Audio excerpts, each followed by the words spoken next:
Bonjour à vous, vous me posez souvent la question suivante de savoir quel rythme dois-je adopter dans l'envoi de mes candidatures.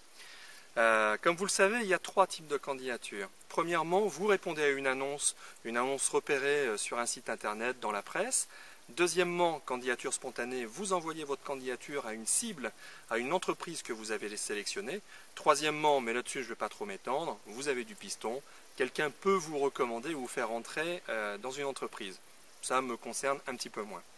Le rythme à adopter dans l'envoi de vos candidatures. Vous devez vous efforcer chaque soir, lorsque vous refermez votre bureau, votre ordinateur, etc., de vous demander si vous vous êtes comporté comme un bon professionnel. Êtes-vous à la hauteur de ce que vous attendez de vous-même? Ça, c'est la première des questions que vous devez vous poser chaque soir. Maintenant, pour garder un rythme efficace dans la recherche d'emploi, moi, ce que je vous conseille, c'est de repérer chaque jour, de répondre chaque jour à au moins une annonce. Deux serait l'idéal pour garder un rythme assez soutenu. Une à deux annonces que vous allez préparer, que vous allez sélectionner et auxquelles vous allez répondre. Alors vous allez me dire, il n'y a pas toujours des annonces dans le job que je recherche. Peut-être.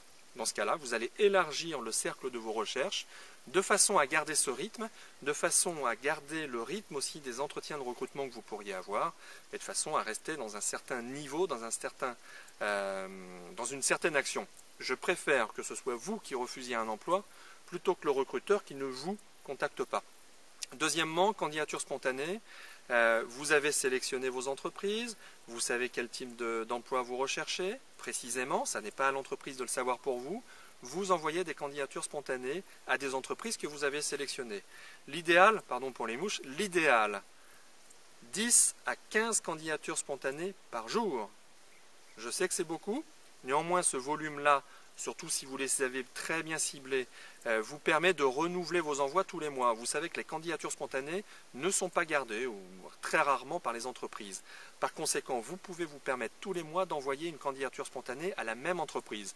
Ce que je vous conseille par conséquent, c'est d'avoir dans vos listings d'entreprises cibles au moins 200 entreprises auxquelles vous allez vous adresser. Je sais que ça peut paraître beaucoup, mais c'est aussi une des meilleures façons de garder un rythme et de vous assurer peut-être un envoi continu de candidatures. Restez dans l'action, sollicitez votre réseau pour toujours déterminer de nouvelles entreprises cibles des candidatures spontanées. Les annonces, repérez-les. Si elles sont trop réduites, trop peu nombreuses dans votre domaine d'activité, élargissez, non pas pour prendre l'emploi, mais pour rester actif, pour obtenir des entretiens de recrutement, pour vous entraîner à vous présenter. Soyez le plus large possible. Enfin, rappelez-vous une chose, chaque soir, lorsque vous fermez votre ordinateur, demandez-vous si vous vous êtes comporté comme un bon professionnel. Suis-je à la hauteur des objectifs que je me suis fixés? Si la réponse est non, vous devez redoubler d'efforts. Si la réponse est oui, eh bien passez une bonne soirée et le lendemain matin, vous recommencerez jusqu'à temps d'obtenir un emploi. Bon courage à vous, au revoir.